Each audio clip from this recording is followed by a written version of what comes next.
Bismillahirrahmanirrahim. Assalamualaikum warahmatullahi wabarakatuh.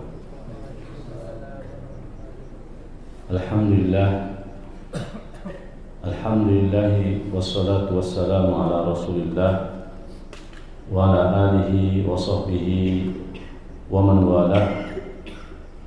Asyhadu an la ilaha illallah wahdahu la syarika lah wa asyhadu anna Muhammadan abduhu wa rasuluh. Qala Allah Ta'ala ya ayyuhalladzina amanu taqullaha haqqa tuqatih wa la tamutunna illa wa antum muslimun. Ya ayyuhan nasu taqu rabbakumul ladzi khalaqakum min nafsin wahidah wa khalaqa minha zawjaha wa batha minhuma rijalan katsiran wa nisaa'a wattaqullaha alladzi tasaaluna bihi wal arham innallaha kana 'alaikum raqiba. Ya ayyuhalladzina amanu taqullaha wa qulu qawlan sadida yuslih lakum a'malakum wa yaghfir lakum dhunubakum wa man yuti'illaha wa rasulahu faqad faza fawzan 'azima.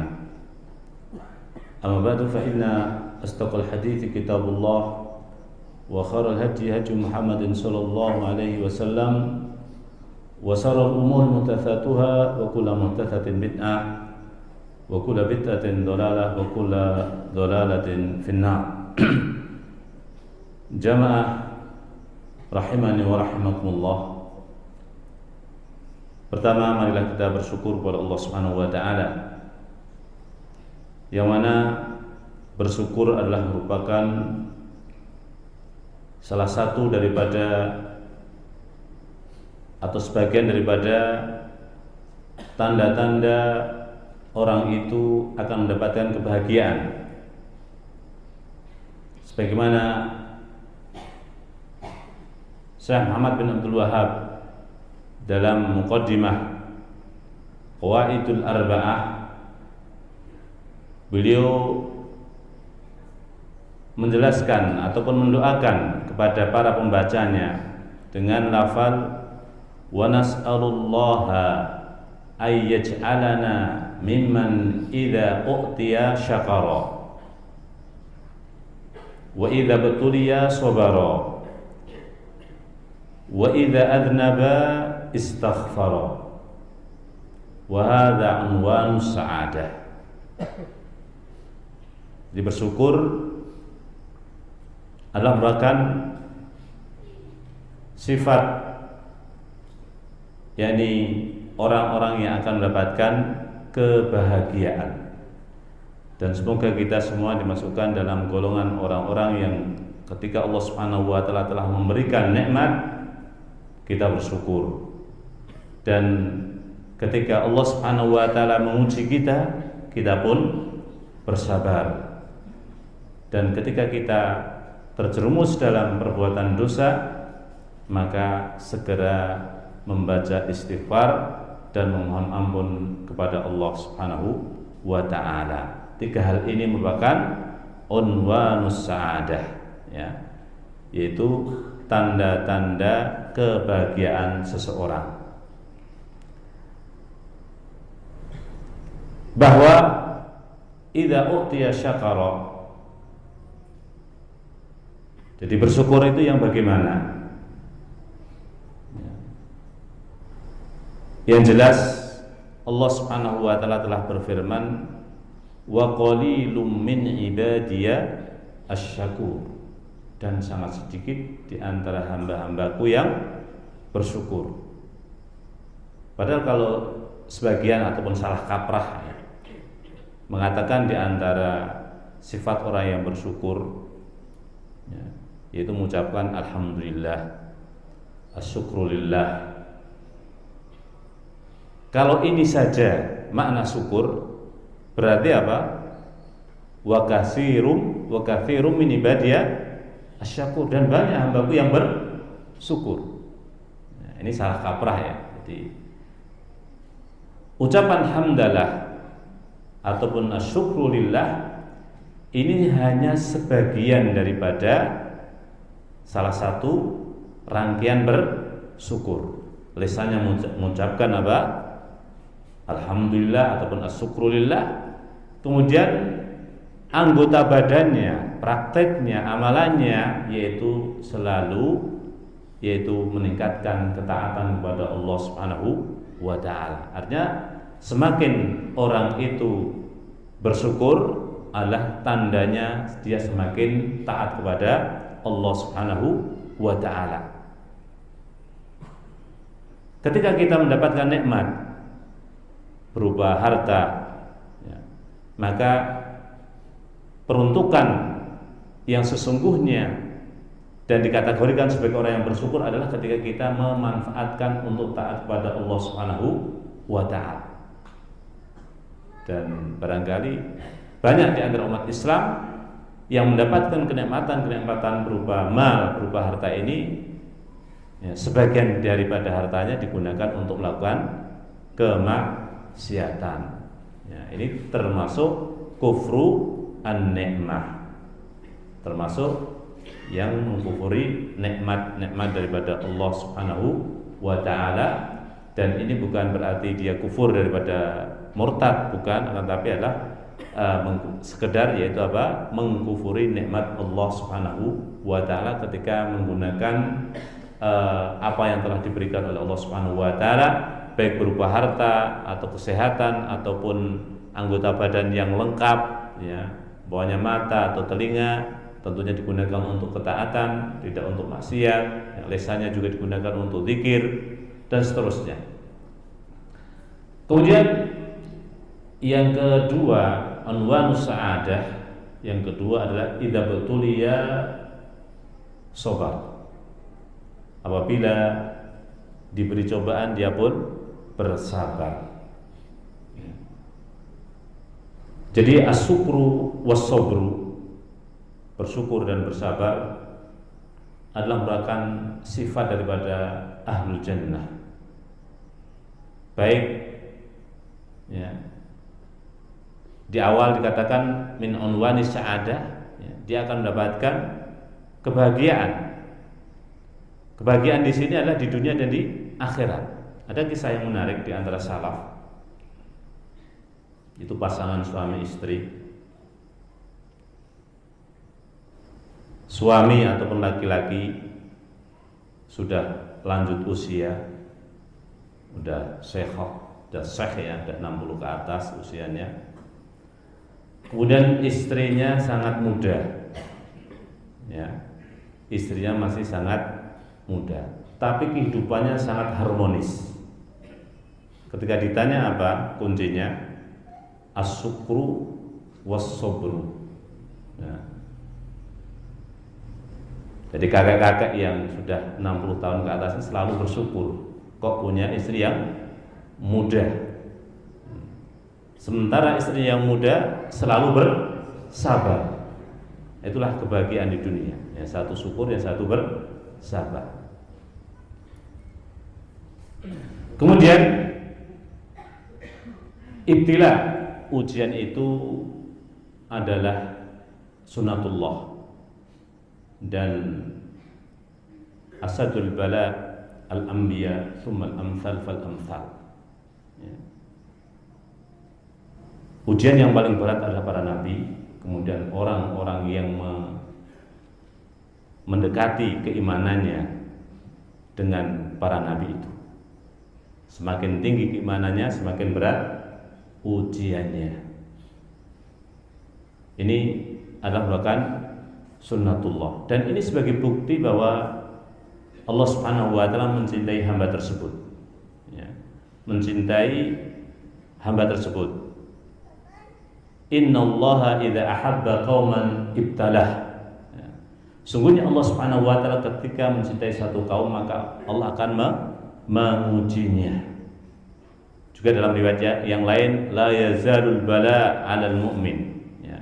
Ujian itu terus bergulir, ya, mengenai orang-orang yang beriman hingga akhirnya apa? Dosa-dosanya habis, menjumpai Allah Subhanahu wa taala dalam kondisi bebas bersih dari dosa-dosanya. Idza ubtuliya sabar. Ya, kalau diuji dia bersabar. Dan juga di sana ada hadis Nabi SAW, ajaban li amril mu'min, ya, aneh urusannya orang yang beriman, dan itu tidak mungkin dimiliki kecuali oleh orang-orang yang beriman. Kemudian Nabi SAW menjelaskan bahwa idza asabathu syarra syakar wa idza asabathu wa laysa dzalika illa lil mu'min, apabila ditimpa satu perkara yang menyenangkan dia pun bersyukur, wa idza betuliya wa idza asabathu ad-dharra sabar, dan apabila mendapatkan perkara-perkara yang menyusahkan, ya, maka dia pun bersabar. Walaysa dzalika illa lil mu'min, dan itu tidak mungkin kecuali dimiliki oleh orang-orang yang beriman. Kemudian yang ketiga adalah idza adnaba istaghfara, apabila berbuat dosa dia pun beristighfar. Sudah merupakan sunatullah bahwa masing-masing kita pasti melakukan perbuatan apa? Dosa. Dan sifat orang yang beriman yaitu begitu dia melakukan kesalahan dia pun beristighfar. Beristighfar adalah merupakan perkara yang sungguhnya di sana ada hadis Nabi SAW bahwa ketika kita dalam kondisi kesusahan, kesulitan, punya banyak masalah, maka di antara upaya untuk supaya keluar dari problem yang kita hadapi, maka banyak-banyak beristighfar. Ada kisah yang menarik yang diriwayatkan oleh Muslim dari sahabat Jabir radhiyallahu anhu, yaitu ada sepasang suami istri yang sudah lama menikah dan belum berhasil punya anak, padahal normal. Maka laki-laki ini menghadap Nabi SAW, ya Rasulullah, kami sudah menikah sekian tahun dan kami ingin sebagaimana umumnya pasangan suami istri, yaitu punya anak. Maka Nabi SAW bertanya, aina anta min kasrati as-sadaqati wal istighfar. Sudahkah kamu melakukan banyak-banyak sedekah dan banyak-banyak istighfar? Turzaku biha, yang dengan itu kamu akan diberi rizki oleh Allah Subhanahu wa taala. Kemudian laki-laki ini mengamalkan resep dari Nabi Shallallahu Alaihi Wasallam ini. Jadi kalau mungkin secara medis nggak masuk akal ya, nggak masuk akal. Pengen punya anak atau banyak istighfar, apa hubungannya kan gitu? Banyak sedekah. Kemudian sahabat Jabir menyampaikan bahwa akhirnya laki-laki ini betul-betul memperbanyak sedekah. Yang kemarinnya sudah melakukan sedekah, tambahi lagi sedekahnya. Ya. Yang kemarinnya juga sudah beristighfar, tambahi lagi ya, istighfarnya. Yang akhirnya subhanallah ya, akhirnya pasangan suami istri ini punya anak 9 dan laki-laki semua. Allahu Akbar. Ya. Ini manfaat daripada apa? Istighfar. Juga ada kisah yang menarik, ya. Yaitu satu ketika Imam Ahmad rahimahullah ta'ala musafir sendirian, kemudian kemalaman, dan akhirnya cari masjid kecil. Kemudian beliau pun punya niat untuk menginap di masjid itu. Beliau melakukan sholat 2 rakaat, kemudian berbaring. Tahu-tahu datang harisul masjid. Siapa? Penjaga masjid, dan bertanya, yaitu apa yang hendak kamu lakukan? Tentunya ini enggak mengenal ini siapa yang tidur di sini. Ya, Imam Ahmad menyampaikan, saya ingin tidur di sini. Enggak boleh. Ini bukan tempat tidur. Rupanya dari zaman dulu sudah ada ya, yang namanya penjaga masjid tidak memperbolehkan orang tidur di masjid begitu. Kemudian terus menyampaikan alasan, akan tapi tetap saja diusir, yang tidak boleh tidur di masjid. Kemudian orang itu pergi. Imam Ahmad pun keluar dari masjid dan numpang di depan pintu masjid. Ini teras masjid. Datang lagi penjaga masjid itu. Ya. Penjaga masjid itu datang lagi dan mengatakan, ini bukan tempat tidur. Memberikan alasan tetap saja tidak diterima dan akhirnya diseret. Nah, sampai terlempar di tengah jalan. Kemudian ada orang yang mendekatinya dan dia nggak tahu ini siapa. Ya jelas ada orang tua kok di tengah jalan, tengah malam kan begitu. Yang mendekati adalah tukang roti. Kemudian, ya Syekh, ya, kalau mau silahkan ke tempat saya, tidur di tempat saya, tapi sangat sederhana, yaitu apa?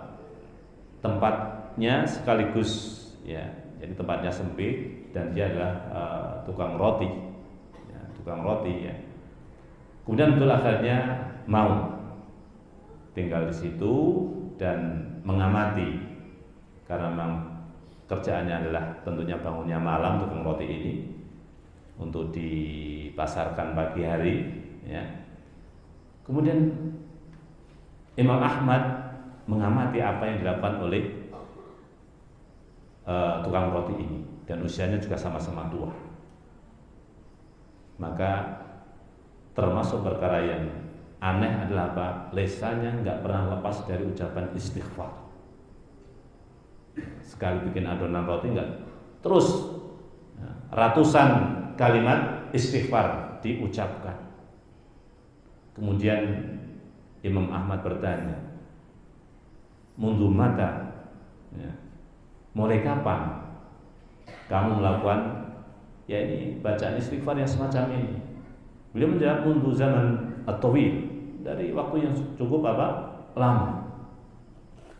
Kemudian, adakah buah yang sudah kamu dapatkan dari apa yang kamu lakukan, apa yang kamu amalkan ini?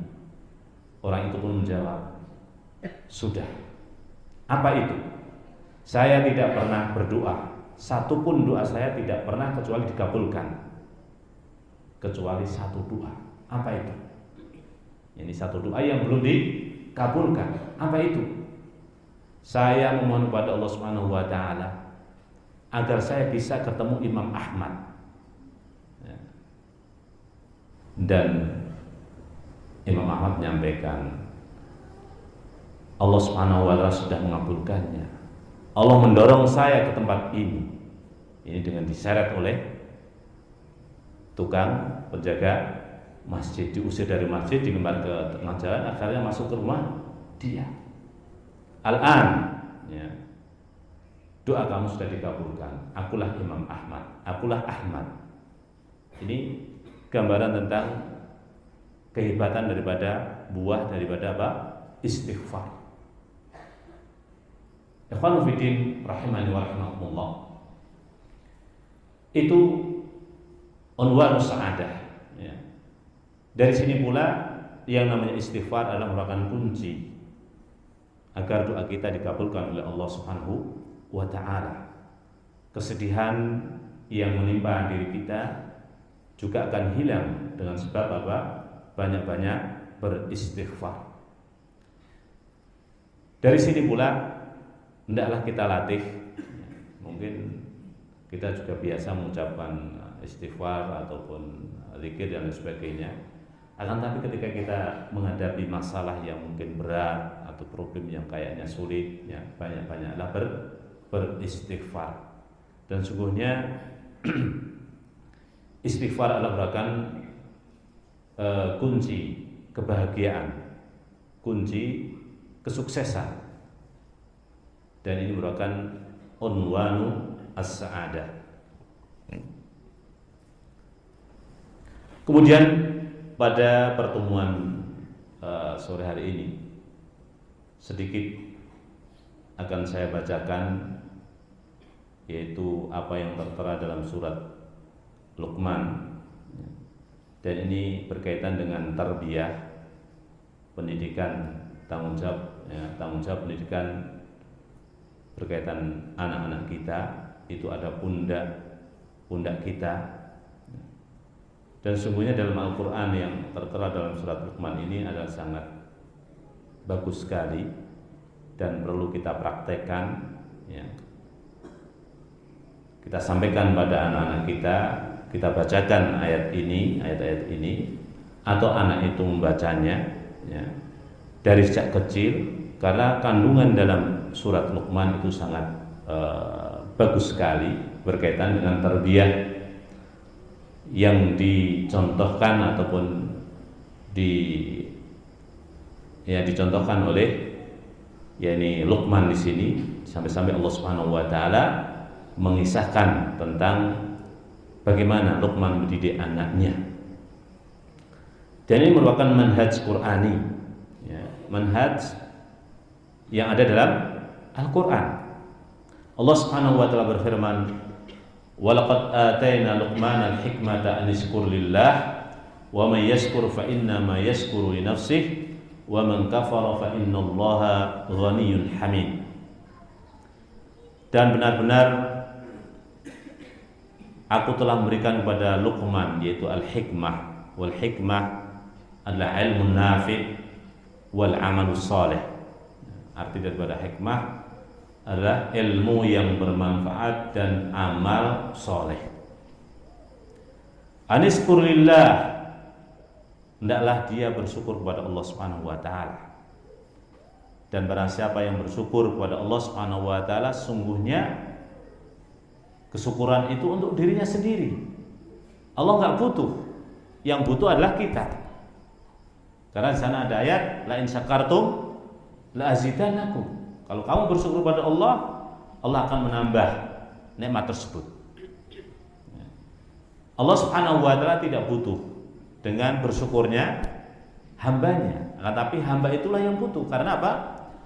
Fa inna ma yashkuru li nafsi. Sungguhnya bersyukur itu adalah untuk dirinya sendiri. Tentunya apa? Bersyukur meningkatkan ketaatan kepada Allah Subhanahu wa taala. Wa man kafara fa innallaha ghaniyyun hamid. Dan barang siapa yang mengkufuri nikmat Allah, maka sesungguhnya Allah adalah Maha Kaya, Maha Terpuji.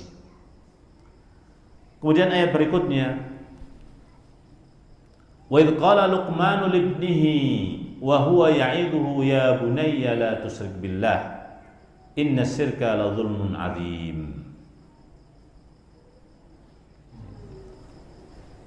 Dan ingat ketika Luqman berkata kepada anaknya, dan ini perlu kita tiru, ya, anak kita panggil sebagaimana Luqman memanggilnya, wa huwa ya'idhuhu, dan dia Luqman memberikan nasihat, ya bunayya, ini panggilan penuh dengan kasih sayang, ya bunayya, wahai anakku, la tusyrik billah, janganlah kamu menyekutukan Allah Subhanahu wa taala.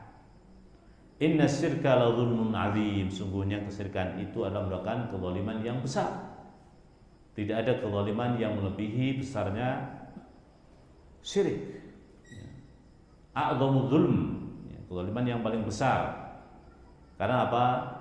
Orang yang melakukan kesyirikan berarti dia telah melakukan persamaan antara makhluk yang lemah dengan Allah yang Maha Al-Aziz, Maha Perkasa. Antara makhluk disamakan dengan Khalik. Maka inilah merupakan zulmun azim. kezaliman yang besar. Wa wassaynal insana biwalidayhi hamalathu ummuhu wahnan ala wahnin wa fisaluhu fi amaini an ishkur li wa liwalidayka ilayyal masir. Jadi wasiat yang pertama adalah tidak menyekutukan Allah. Artinya apa? Supaya bertauhid. Itulah merupakan kunci untuk masuk surga. Kunci kebahagiaan fid dunya wal akhirah. Ya. Orang yang bertauhid dia adalah orang yang paling berbahagia di dunia. Dalilnya mana? Wa ma khalaqtul jinna wal insa illa liya'budun. Ya. Tidaklah aku ciptakan jin dan manusia kecuali untuk beribadah. Pasnya manusia itu dan jin itu adalah hanya beribadah kepada Allah Subhanahu wa taala. Karena tujuan diciptakannya adalah untuk itu. Kalau untuk yang lainnya pasti nggak pas, pasti susah. Ya. Banyak gelas. Nah, gelas diciptakan atau dibikin dalam rangka untuk apa? Alat untuk minum. Tapi kalau untuk makan bagaimana? Enak enggak? Enggak enak. Dan orang mengatakan ini ada piring kok memakai gelas. Ini belum lulus dari rumah sakit jiwa, bukan begitu? Jadi pasnya gelas itu ya untuk minum, bukan untuk makan. Atau orang pakai ya, sandal ditaruh di kepala. Nah, kalau banyak memang untuk jualan ya. Ini satu saja, ya, satu ditaruh kepala. Ini enggak pas. Demikian juga orang yang melakukan kesyirikan, ya, ini seperti itu. Dan tidak hanya seperti itu, bahkan adzlamul zulm, kezaliman yang paling besar, lebih parah dari itu semua. Bermakna orang-orang yang musyrik itu sebenarnya tidak waras, ya, dan nggak normal. Sama-sama makhluk kok diagung-agungkan. Kemudian wasiat yang berikutnya adalah dengan lemah lembut. Di sini wa wassaynal insana biwalidayhi, dan Allah Subhanahu wa taala telah memberikan wasiat kepada manusia agar berbuat baik kepada kedua orang tuanya. Ini adab yang mulia. Menasihati anaknya tidak menyuruh, wahai nak, kamu hendaknya berbakti kepada saya. Tidak seperti itu. Ini menyampaikan Allah Subhanahu wa taala memerintahkan berikan wasiat, ya, agar anak itu berbakti kepada kedua orang tuanya, khususnya ibunya. Hamalathu ummuhu wahnan ala wahnin. Ibunya telah mengandungnya dalam kondisi susah tambah susah, tambah hari tambah susah. Wa fisaluhu fi amaini, dan menyapihnya dalam waktu 2 tahun. Aniskurli wali walidayka ilayyal masir. Hendaklah kalian bersyukur padaku, ini kepada Allah Subhanahu wa taala, dan kepada kedua orang tua kamu, dan kamu semua dikembalikan kepadaku. Akan dikumpulkan kepada Allah Subhanahu wa taala. Di sini nasihat yang sangat lembut. Luqman memberikan nasihat kepada anaknya, hendaknya berbakti kepada kedua orang tuanya dan khususnya ibunya. Mengandung 9 bulan, kemana saja dibawa itu, ya. Dan sangat konyol ketika seorang sudah punya anak tidak tahu bagaimana berbakti kepada kedua orang tuanya. Ketika punya anak tentunya merasakan bagaimana, khususnya seorang ibu, ya. Kalau seorang bapak biasanya kadang nggak mau tahuan, ya, pokoknya kerja sudah, pas malam pertama pun nggak mau malam pertama dari anak yang baru lahir ini kan biasanya dikit-dikit bangunan gitu kan, dipopok dan seterusnya, itu pun nggak mau peduli kan, ya. Yang betul-betul perhatian adalah apa? Seorang ibu, ya. Ini nggak ringan. Kalau yang menjalani laki-laki nggak bisa. Beda memang fitrahnya apa? Beda. Ya.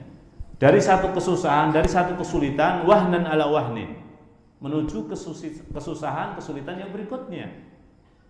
Nah, mau ngandung ada yang muntah-muntah, ngidam dan seterusnya. Ada yang enggak juga kan gitu. Ada yang ketika dikasih makanan perutnya enggak siap dan lain sebagainya. Ya. Untuk itu hendaknya bagi khususnya bapak-bapak yang sudah punya anak ini jangan sampai melupakan kedua orang tuanya. Mereka telah berjasa dan orang yang paling berjasa ini sama-sama manusia berkaitan dengan muamalah. Ini adalah kedua orang tua kita. Apapun yang kita upayakan, ya, berbakti kepada kedua orang tua itu tetap saja tidak bisa seimbang. Logikanya demikian. Kita ketika punya anak, ya, di antara harapan kita adalah apa? Agar anak itu cepat tumbuh, sehat, dewasa, dan nanti jadi apa yang kita cita-citakan. Ya, jadi kalau yang laki-laki ya ganteng, pinter, solehan begitu. Ya, yang perempuan anaknya ya cantik, ya pandai, ya solehan gitu. Ya, itu setiap orang tua yang baru punya anak harapannya seperti itu. Ya. Akan tapi ketika kita berbakti kepada kedua orang tua, atau umumnya orang ketika berbakti ataupun mengasuh orang tuanya yang sudah tua, apa kira-kira harapannya? Kapan matinya ini? Semoga cepat mati. Sudah. Alasannya kasihan kalau gini-gini terus. Padahal itu pahala semua. Ya. Jadi bagaimanapun nggak akan seimbang. Yang satu mengharap untuk supaya hidup, yang satunya apa? Harap supaya cepat mati kan gitu. Iya atau iya? Ya, rata-rata seperti itu. Kemudian wa fisaluhu fi amaini, dan menyapihnya dalam waktu 2 tahun. Ini maksimalnya. Sebagian ulama dalam ayat yang lain yaitu thalathuna syahra, 30 bulan itu maksimalnya. Ya, kalau kurang tidak masalah. Mungkin 5 bulan sudah kesundulan, tahu kesundulan ya, sudah hamil lagi. Karena memang salafiyun ini kan hiburannya cuma itu, jadi produktif ya. Jadi 1 tahun, ya 2 tahun, ya 2 kan begitu akhirnya.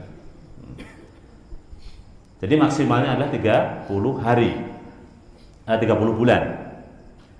Dan hendaklah kalian berterima kasih kepada kedua orang tua kamu, berterima kasih, bersyukur kepada Allah, dan berterima kasih kepada kedua orang tua kamu. Dan ingat, kalian semua akan dikembalikan kepadaku. Wa in jahadaka ala an tusyrika bima laisa laka bihi ilmun fala tuti'huma.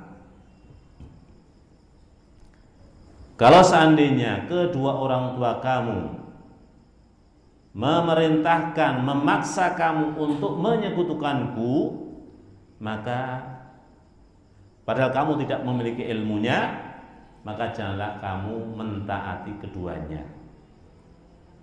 Wa sahibhuma fid dunya ma'rufa, dan wa sahibhuma, hendaklah kamu menemani dia di dunia ini dengan yang baik.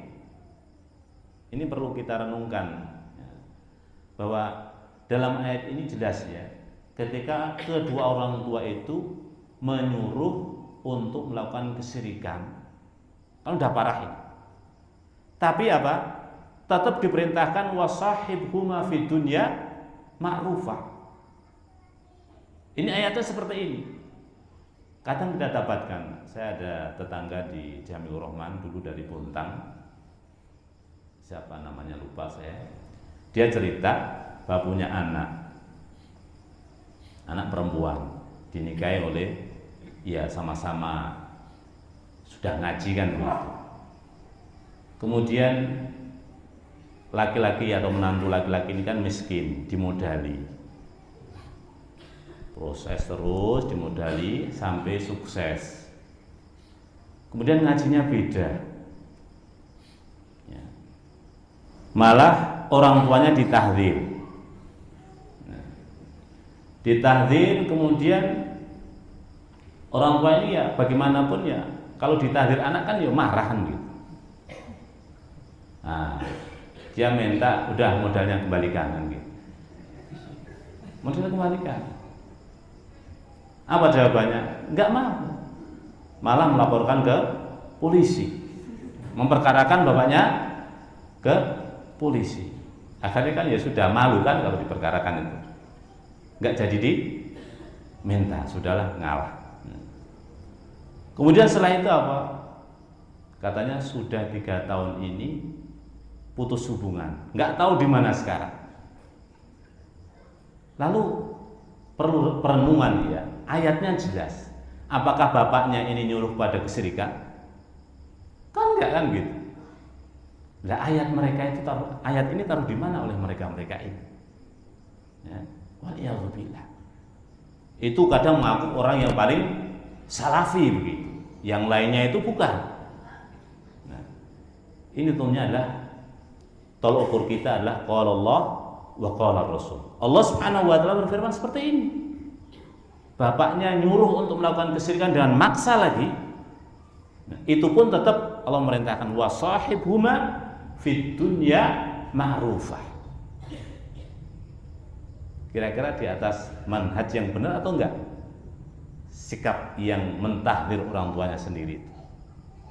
Kan tidak, amin. Mazhabnya siapa? Ya, mazhabnya sak gelemi dhewe ya, enggak tahulah. Kemudian wattabi' sabila man anaba ilayya thumma ilayya marji'ukum fa unabbi'ukum bima kuntum ta'malun. Dan ikutilah jalan orang yang bertobat padaku. Ya, orang yang memiliki sifat selalu bertobat kembali kepada Allah Subhanahu wa taala. Ikutilah jalan orang-orang yang baik, orang yang ya paling enggak yang wajar-wajar sajalah. Ya, jangan yang terlalu nyelenehan begitu. Tapi anehnya kok rombongan ya. Kalau kita katakan gila kok rombongan ya. Apa ada gila jamaah? Satu jamaah gila semua kan? Wallahu a'lam. Tsumma ilayya marji'ukum fa unabbi'ukum bima kuntum ta'malun. Kemudian kepadakulah kalian akan dikembalikan dan aku akan menghabarkan apa saja yang kalian lakukan. Jadi enggak ada yang tersisa. Semua apa yang kita lakukan di dunia ini, baik yang dilihat oleh orang atau pas kita dalam kondisi sendirian, itu semuanya akan ditampakkan, akan disampaikan kepada kita. Inna rabbaka labil mirsad, sungguhnya Tuhanmu betul-betul mengawasi apa yang kita lakukan.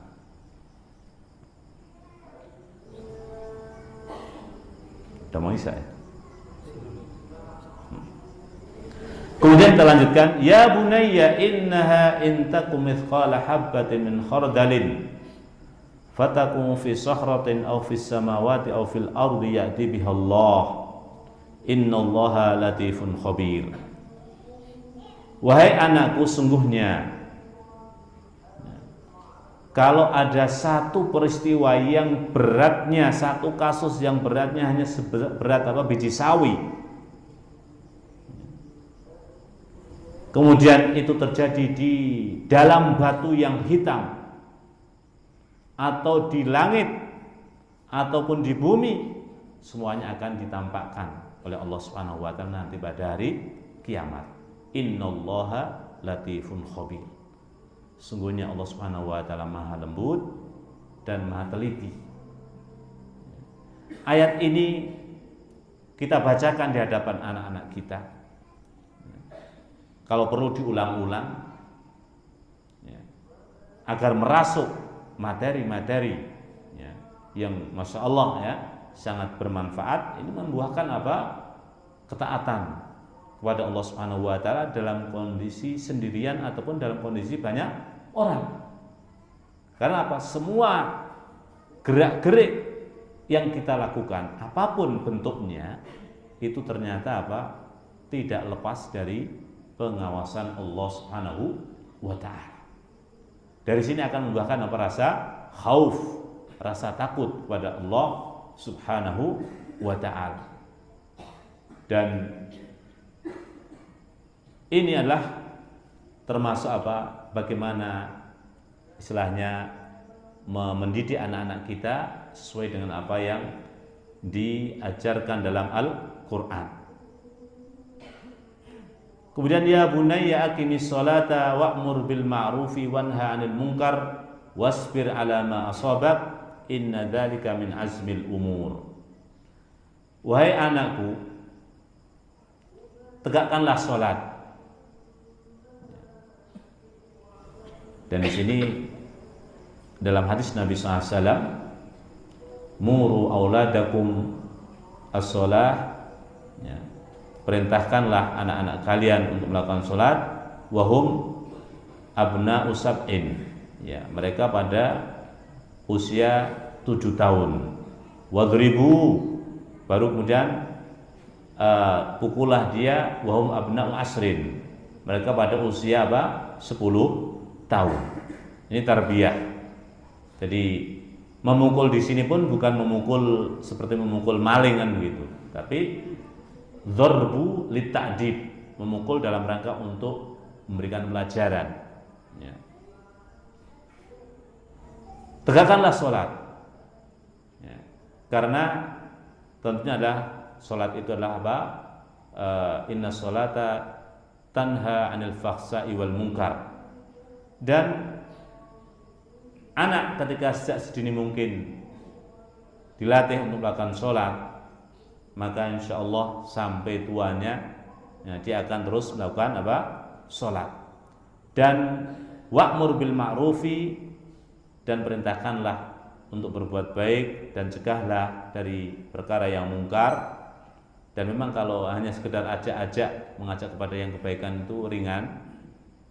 Yang lebih berat adalah apa? Ketika mencegah kemungkaran. Karena apa? Berisiko.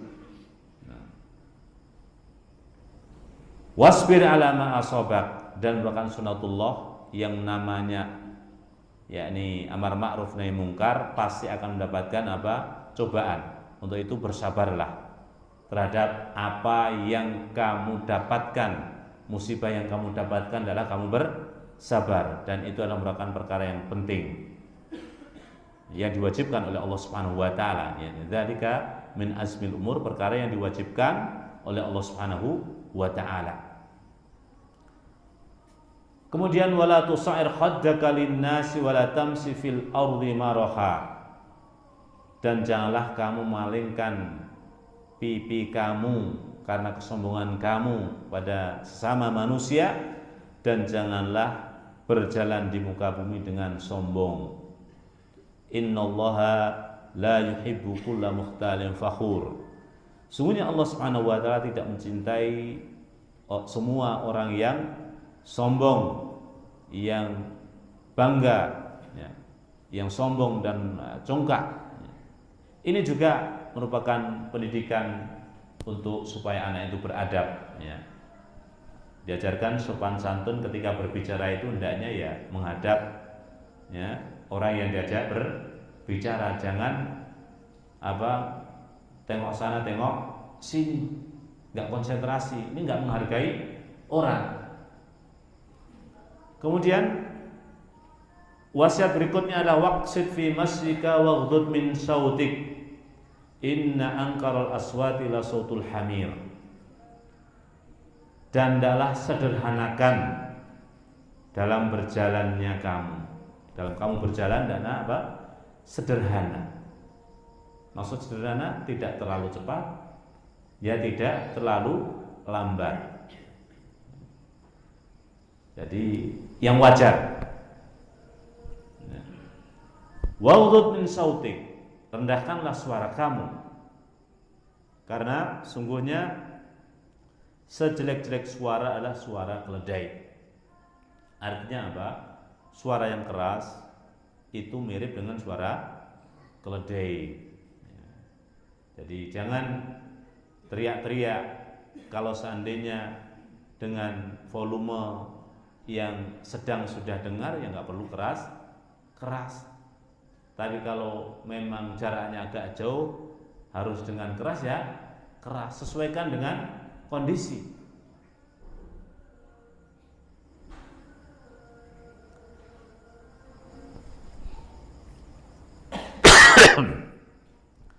Jadi ini pelajaran yang insya Allah pada malam hari ini kita pelajari bersama. Semoga yang sedikit ini ada manfaatnya, dan saya wasiatkan untuk ayat ini kalau perlu ditalkinkan pada anak-anak kita, bacakan dan suruh menghafal anaknya, ya.